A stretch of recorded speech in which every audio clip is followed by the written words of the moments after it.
అరే shit. Hello అక్వామ్యాన్, మన చీచుగాడు వీడేంటి కదలట్లేదు?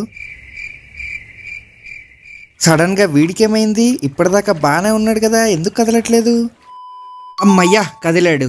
నేను సడన్గా వాడి ముందుకొచ్చి ఫ్లాష్ లైట్ ఆన్ చేయడం వల్ల పాపం భయపడిపోయాడు బిడ్డ. వీడంతే మామ, ఒక్కసారి భయపడితే ఇంకా కదలకుండా అలా ఆగిపోతాడు. చూసారా ఇప్పుడు కూడా ఎట్లా ఆగిపోయాడో? నాకేమో భయం వీడు ఉన్నాడా పోయాడా అని చెప్పి.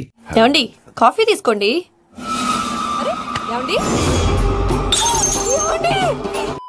ఇంకా మనోడు షాక్ నుంచి బయటికి రావాలని చెప్పి ఆ వుడ్ షేవ్ తీసి కొంచెం వేసాను అనమాట.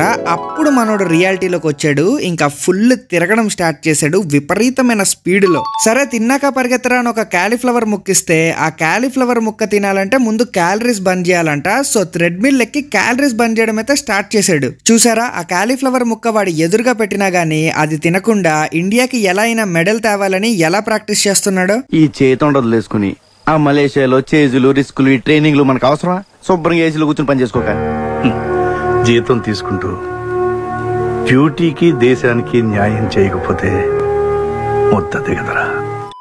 ఇప్పుడు మీరు చూస్తున్నారు చీచు పరిగెత్తే మ్యాక్స్ స్పీడ్. అతను పరుగును మొదలు పెట్టాడో లేదో 5 సెకండ్లో గంటకి 100 కిలోమీటర్ల స్పీడ్ని అయితే రీచ్ అయిపోయాడు. చూడండి అసలు పరుగుని ఆపేలాగే లేడు. అసలు ఇంత స్పీడ్గా పరిగెత్తే జీవిని నేను ఫస్ట్ టైం చూస్తున్నాను నా లైఫ్లో. ఈ స్పీడ్ చూస్తుంటే పోతాడేమో అని భయంగా ఉంది, కానీ ఆడైతే అసలు వాడి పరుగుని ఆపట్లేదు. ఆ కాళ్ళు చూడండి చక్రాల్లాగా ఎంత స్పీడ్గా తిరుగుతున్నాయో. వీడిప్పుడు నాకు ఎలికలా కాదు, మండే కిరిగోళంలా కనిపిస్తున్నాడు.